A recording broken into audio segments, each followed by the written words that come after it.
आज 9 सितंबर 2020 की प्रातः मुरली है। ओम शांति। बाप दादा मधुबन। मीठे बच्चे, हर बात में योग बल से काम लो। बाप से कुछ भी पूछने की बात नहीं है। तुम ईश्वरीय संतान हो, इसलिए कोई भी आसुरी काम ना करो। प्रश्न: तुम्हारे इस योग बल की करामात क्या है? उत्तर: यही योग बल है जिससे तुम्हारी सब कर्मेंद्रियां वश हो जाती हैं। योग बल के सिवाय तुम पावन बन नहीं सकते। योग बल से ही सारी सृष्टि पावन बनती है। इसलिए पावन बनने के लिए व भोजन को शुद्ध बनाने के लिए याद की यात्रा में रहो। युक्ति से चलो, नम्रता से व्यवहार करो। ओम शांति।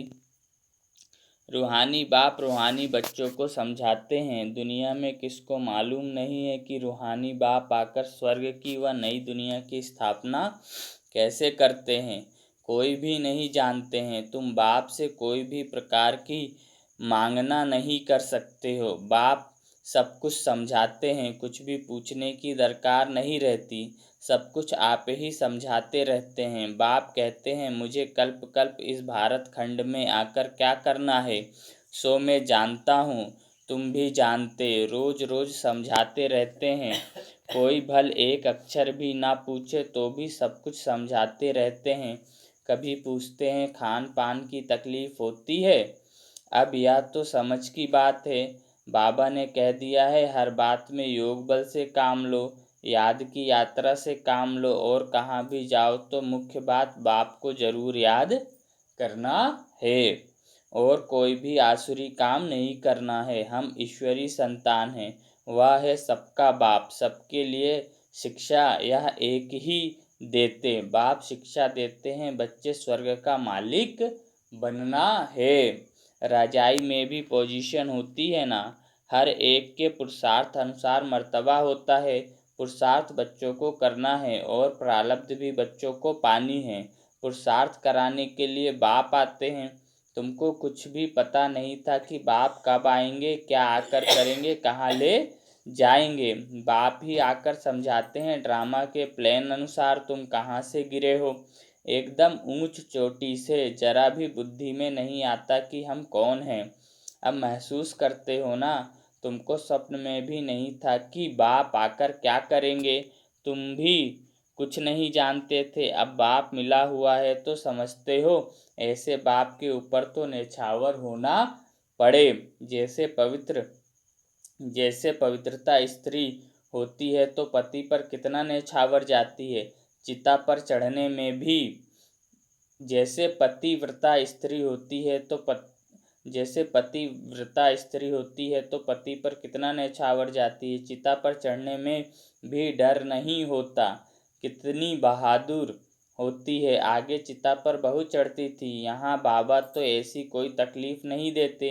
भल नाम ज्ञान चिता है, परंतु जलने करने की कोई बात नहीं। बाप बिल्कुल ऐसे समझाते हैं जैसे मक्खन से बाल। बच्चे समझते हैं बरोबर जन्म जन्मांतर का सिर पर बोझ है। कोई एक अजामिल नहीं। हर एक मनुष्य एक दो से जास्ती अजामिल हैं। अजामिल मतलब आसुरी संस्कार वाले, दुख देने वाले। मनुष्यों को क्या पता पास्ट जन्म में क्या क्या किया है। अभी तुम समझते हो पाप ही किए हैं। वास्तव में पुण्य आत्मा एक भी नहीं है, सब है पाप आत्माएं। पुण्य करे तो पुण्य आत्मा बन जाएंगे। पुण्य आत्माएं होती हैं सतयुग में। कोई ने हॉस्पिटल आदि बनाई सो क्या हुआ, सीढ़ी उतरने से थोड़े ही बच जाएंगे। चढ़ती कला में तो नहीं होती है ना, चढ़ती कला तो नहीं होती है ना, गिरते ही जाते हैं। यह बाप तो ऐसा बिलवेड है जिस पर कहते हैं जीते जी नेछावर जाएं, क्योंकि पतियों का पति बापों का बाप सबसे ऊंच है। हमारे पतियों का भी पति और बापों का बाप भी है वो। बच्चों को अभी बाप जगा रहे हैं। ऐसा बाबा जो स्वर्ग का मालिक बनाते हैं, कितना साधारण है। शुरू में बच्चियां जरा बीमार पड़ती थी तो बाबा खुद उन्हों की सेवा करते थे। अहंकार कुछ भी नहीं। बाप दादा ऊंचते ऊंच है। कहते हैं जैसे कर्म मैं इनसे करूँगा या कराऊँगा दोनों जैसे एक हो जाते हैं। पता थोड़े ही पड़ता है बाप क्या करते हैं, दादा क्या करते हैं। कर्म अकर्म विकर्म की गति बाप ही बैठ समझाते हैं। बाप बहुत ऊंच है, माया का भी कितना प्रभाव है। ईश्वर बाप कहते हैं ऐसा मत करो तो भी नहीं मानते हैं। भगवान कहते हैं मीठे बच्चे यह काम नहीं करना, फिर भी उल्टा काम कर देते हैं। उल्टे काम के लिए ही मना करेंगे ना। लेकिन माया भी बड़ी जबरदस्त है। भूले चूके भी बाप को नहीं भूलना है। कुछ भी करें, मारे अथवा कूटे, ऐसा कुछ बाप करते नहीं हैं। परंतु यह एक्सट्रीम में कहा जाता है। गीत भी है, तुम्हारे दर को कभी नहीं छोड़ेंगे, चाहे कुछ भी कहो, बाहर में रखा ही क्या है। बुद्धि भी कहती है जाएंगे कहाँ। बाप बादशाही देते हैं, फिर थोड़े ही कभी मिलती है। ऐसे थोड़े ही हैं दूसरे जन्म में कुछ मिल सकता है। नहीं, यह पारलौकिक बाप है जो बेहद सुखधाम का तुमको मालिक बनाते हैं। बच्चों को देवी गुण भी धारण करने हैं, सो भी बाप राय देते हैं अपना पुलिस आदि का काम भी करो, नहीं तो डिसमिस कर देंगे। अपना काम तो करना ही है, आंख दिखानी पड़ती है। जितना हो सके प्रेम से काम लो, नहीं तो युक्ति से आंख दिखाओ। हाथ नहीं चलाना है। बाबा के कितने ढेर बच्चे हैं। बाबा को भी बच्चों का होना ख्याल रहता है ना। मूल बात है पवित्र रहना। जन्म जन्मांतर तुमने पुकारा है ना, हे पतित पावन आके हमको पावन बनाओ। परंतु अर्थ कुछ भी नहीं समझते। बुलाते हैं तो जरूर पतित हैं, नहीं तो बुलाने की दरकार नहीं, पूजा की भी दरकार नहीं। बाप समझाते हैं तुम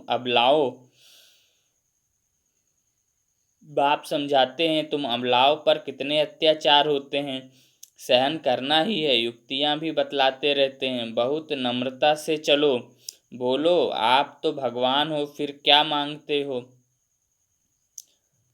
पति के लिए बोल रहे हैं, वो पत्नियों को परेशान करते हैं विकार के लिए, तो बाबा उनके लिए कह रहे हैं बहुत तुम अबलाओं पर कितना अत्याचार होता है, सहन करना ही है। पहले जब शुरू में ज्ञान शुरू हुआ और पत्नी पवित्र रहने लगी, विदेश से पति लोग आए तो उनको बहुत परेशान करते थे, मारते मारते खून निकाल देते थे। तो बाबा वही बोल रहे, युक्तियाँ भी बतलाते रहते हैं। बहुत नम्रता से चलो, उनसे बहुत प्यार से चलो और बोलो आप तो भगवान हैं, क्योंकि कहते हैं ना नारी का पति ही ईश्वर भगवान गुरु सब है। तो आप तो भगवान हो, फिर यह क्या मांगते हो। फिर विकार काम क्रोध मांगने की क्या ज़रूरत है। भगवान को किस चीज़ की ज़रूरत।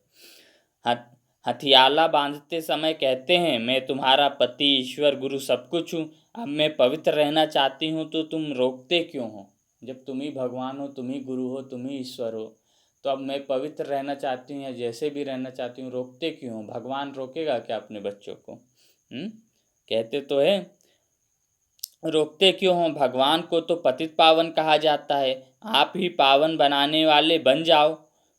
ऐसे प्यार से नम्रता से बात करनी चाहिए। क्रोध करे तो फूलों की वर्षा करो। मारते हैं फिर अफसोस भी करते हैं। जैसे शराब पीते हैं तो बड़ा नशा चढ़ जाता है, अपने को बादशाह समझते हैं, तो यह विष भी ऐसी चीज़ है, ऐसा ही ये विकार भी है।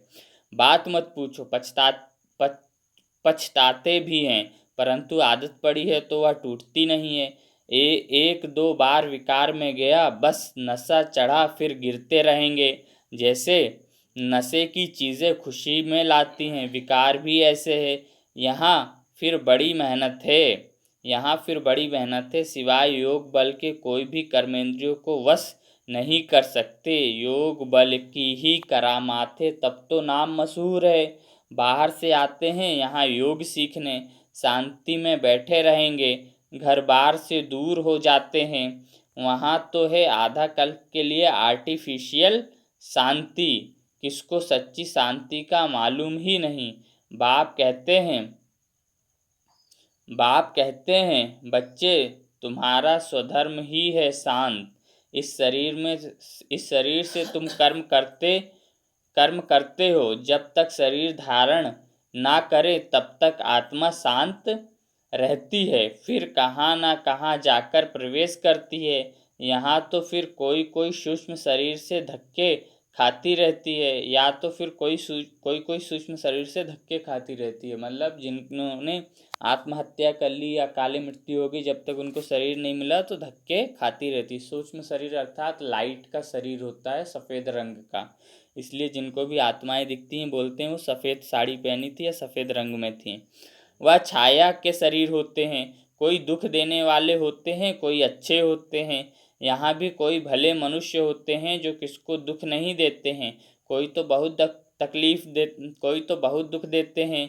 कोई जैसे साधु महात्मा होते हैं। बाप समझाते हैं, मीठे मीठे सिकिलधे बच्चों, तुम 5,000 वर्ष के बाद फिर से आकर मिले हो।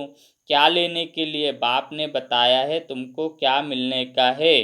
बाबा, आपसे क्या क्या मिलना है? या तो प्रश्न ही नहीं, या तो प्रश्न ही नहीं, आप तो हो ही हेवनली गॉड फादर, नई दुनिया के रचयिता, तो जरूर आपसे बादशाही ही मिलेगी। बाप कहते हैं थोड़ा भी कुछ समझकर जाते हैं तो स्वर्ग में जरूर आएंगे। हम स्वर्ग की स्थापना करने आए हैं। बड़े से बड़ा आसामी है भगवान। मतलब सबसे ज़्यादा संपत्तिवान वाला जो व्यक्ति है वो भगवान, और प्रजापिता ब्रह्मा। फिर प्रजापिता ब्रह्मा है क्योंकि वही जाके कृष्ण बनेगा और पूरे विश्व का मालिक बनेगा। और अभी भी क्योंकि भगवान उनके तन में ही आ रहे हैं। तुम जानते हो विष्णु कौन है? और कोई को पता नहीं है, ब्रह्मा ही विष्णु बनते हैं। तुम तो कहेंगे हम इनके घराने के हैं, या लक्ष्मी नारायण तो सतयुग में राज्य करते हैं। यह चक्र आदि वास्तव में विष्णु को थोड़े ही हैं। यह अलंकार हम ब्राह्मणों के हैं। जो गदा, पुष्प, शंख और सुदर्शन चक्र दिखाया, ये हम ब्राह्मणों के हैं। शंख, सुदर्शन चक्र अर्थात स्व का दर्शन करना, अपने पांचों स्वरूपों का दर्शन करना। शंख अर्थात हम ही ज्ञान ध्वनि करते हैं और लोगों को संदेश देते हैं कि भगवान आ गया है, उससे अपना जन्म जन्मांतर का वर्षा लो। कमल अर्थात हमें कमल पुष्प समान जीवन जीना, इस कीचड़ रूपी दुनिया में भी न्यारा और प्यारा रहना है। और गदा है हमारी विजय की निशानी, की हमने अपने पांचों विकारों पे जीत पा ली। अब विष्णु को ये अलंकार इसलिए दिए हैं क्योंकि हमारी युद्ध होती है, हम कमल पुष्प कभी बनते हैं, कभी कीचड़ बन जाते हैं। गदा कभी हम जीते रहते हैं और कभी युद्ध करते रहते हैं। शंख कभी सुनाते हैं किसी को, कभी शर्माते हैं कि भगवान आया है ऐसे बोलने में। और सुदर्शन चक्र फिराते हैं, नहीं फिराते हैं। इसलिए ये विष्णु को दिया है क्योंकि उसने इन चारों चीज़ों को बहुत अच्छे से किया है और तभी जाके वो विष्णु बना है। यह अलंकार हम ब्राह्मणों के हैं। अभी यह नॉलेज है, सतयुग में थोड़े ही यह समझेंगे। ऐसी बातें बताने की कोई में ताकत नहीं है। तुम इस 84 के चक्र को जानते हो, इनका अर्थ कोई समझ ना सके। बच्चों को बाप ने समझाया है, बच्चे समझ गए हैं। हमको तो यह अलंकार शोभते नहीं। हम अभी शिक्षा पा रहे हैं, पुरुषार्थ कर रहे हैं, फिर बने ऐसा बन जाएंगे। सुदर्शन चक्र फिराते फिराते हम देवता बन जाएंगे। स्वदर्शन चक्र अर्थात रचयिता और रचना के आदि मध्य अंत को जानना। सारी दुनिया में कोई भी यह समझ नहीं सकते कि यह सृष्टि का चक्र कैसे फिरता है। बाप कितना सहज कर समझाते हैं। इस चक्र की आयु इतनी बड़ी तो हो नहीं सकती। मनुष्य सृष्टि का ही समाचार सुनाया जाता है कि मनुष्य कि इतने मनुष्य हैं, ऐसे थोड़े ही बताया जाता है कि कुछ एक कितने हैं, मछलियाँ आदि कितनी हैं, कछुए कितने हैं, मछलियाँ आदि कितनी हैं। मनुष्यों की ही बात है। तुमसे तुमसे भी प्रश्न पूछते हैं, बाबा सब कुछ बतलाते रहते हैं, सिर्फ उस पर पूरा ध्यान देना है। बाबा ने समझाया है, योग बल से तुम सृष्टि को पावन बनाते हो, तो क्या योग बल से खाना शुद्ध नहीं हो सकता? जब हम अपने योग बल से पूरी सृष्टि को पावन बनाएं, कलयुग को सतयुग बना देते हैं, तो क्या योग बल से हम अपने खाने को पवित्र नहीं बना सकते? बना सकते हैं, लेकिन योग अर्थात भगवान की याद में रह के खाना बनाना और उसकी याद में रह के खाना खाना। बाबा ने समझाया, योग बल से तुम सृष्टि को पावन बनाते हो, तो क्या योग बल से खाना शुद्ध नहीं हो सकता? अच्छा तो तुम ऐसे बने हो, क्या तुम पवित्र बने हो?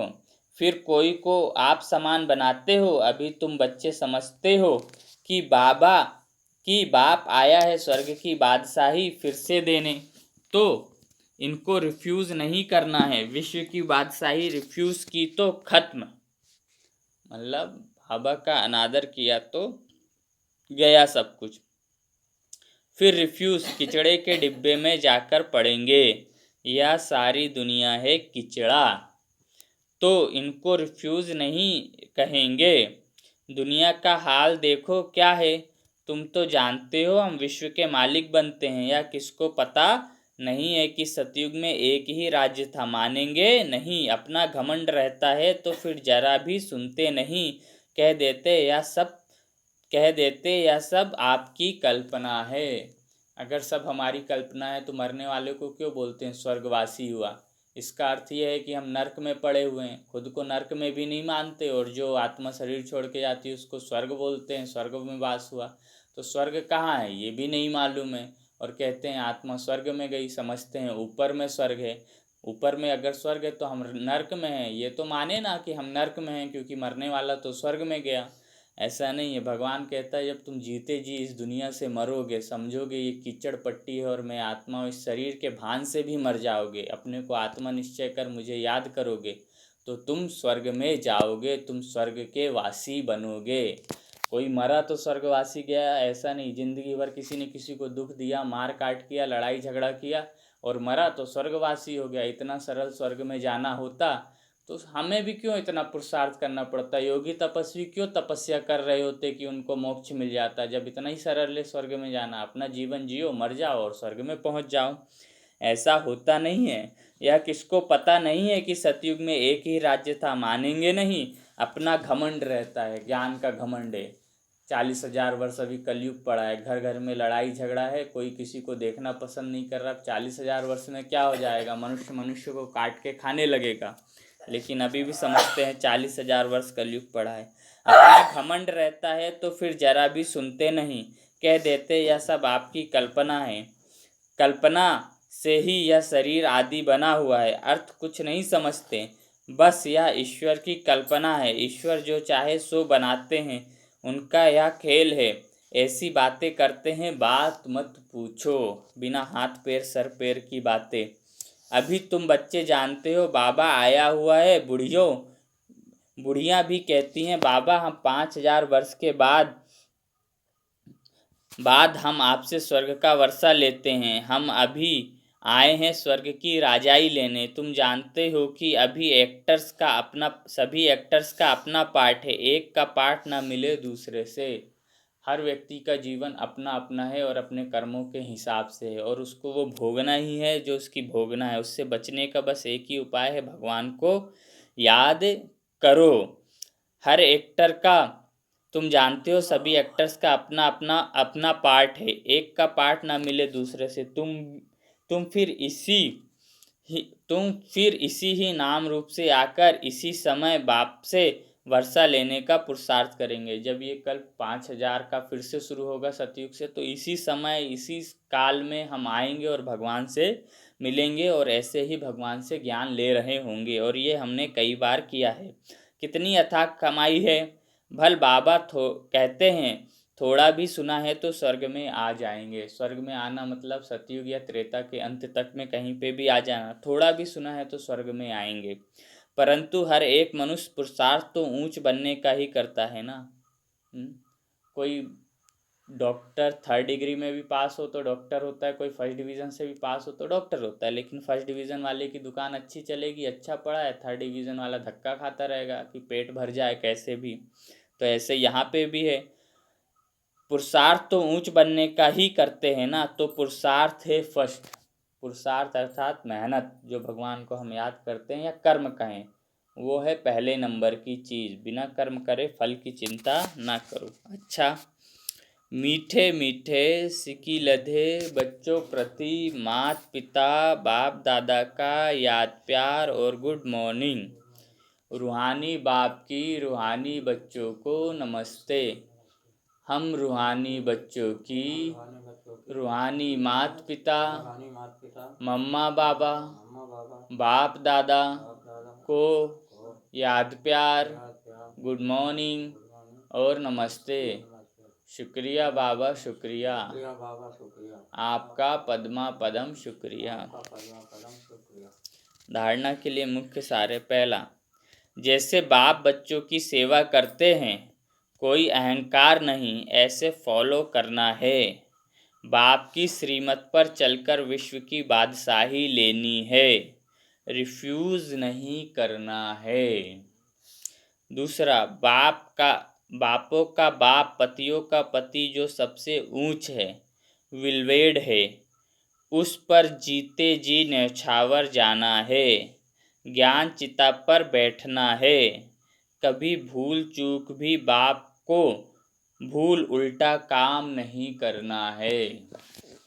आज का वरदान है, मास्टर ज्ञान सागर बन, ज्ञान की गहराई में जाने वाले, अनुभव रूपी रत्नों से संपन्न भव। मास्टर ज्ञान सागर अर्थात भगवान ज्ञान का सागर है, जो हमें ये मुरली सुनाता है। हमें क्या बनना है? मास्टर ज्ञान सागर, अर्थात हम उसके जैसे ही बन जाएंगे, लेकिन हम भगवान नहीं बन सकते, इसलिए हमारे आगे मास्टर लगाया जाता है। मास्टर ज्ञान सागर बन, ज्ञान की गहराई में जाने वाले। मास्टर ज्ञान सागर बनने के लिए मुरली को पढ़ें, इसका मनन चिंतन करते रहें, तब हम मुरली की गहराई में जाएंगे कि भगवान हमें क्या दे रहा है, कैसा बना रहा है, क्या बनाना चाहता है। अनुभवी रूपी रत्नों से संपन्न भव, जब हमें अनुभव होगा मुरलियों से, तभी हम संपन्न होंगे और तभी हमारी स्थिति अचल अडोल होगी, कोई हमें हिला नहीं सकेगा। आज भगवान ने क्या कितनी अच्छी बात बोली कि जब स्त्री का पति ही भगवान गुरु सब कुछ है, तो फिर वो उसे आप पवित्र क्यों बनाता है, पवित्रता के पथ पे क्यों नहीं लेके जाता। विस्तार है, जो बच्चे ज्ञान की गहराई में जाते हैं, वो अनुभव रूपी रत्नों से संपन्न बनते हैं। एक है ज्ञान सुनना और सुनाना, दूसरा है अनुभवी मूर्त बनना। सुनना और सुनाना, ये पढ़ा और सुना दिया, लेकिन अनुभवी मूर्त मतलब अपने जीवन में भी इसको धारण करना। अनुभवी मूर्त बनना, अनुभवी सदा अविनाशी और निर्विघ्न रहते हैं, उन्हें कोई भी हिला नहीं सकता। अनुभवी के आगे माया की कोई भी कोशिश सफल नहीं होती। अनुभवी कभी धोखा नहीं खा सकते, इसलिए अनुभवों को बढ़ाते हुए हर गुण के अनुभवी मूर्त बनो।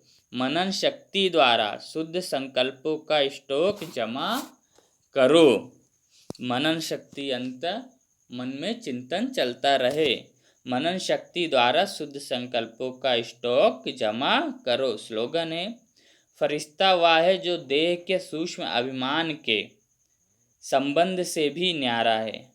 फरिश्ता वह है जो देह के सूक्ष्म अभिमान के संबंध से भी न्यारा है। देह का सूक्ष्म अभिमान मतलब बिल्कुल भी देह का भान जिसको नहीं होता, जो संपूर्ण आत्मिक स्थिति में स्थित है, वही फरिश्ता है। चलो बाबा को याद करते हैं। अच्छा, ओम शांति।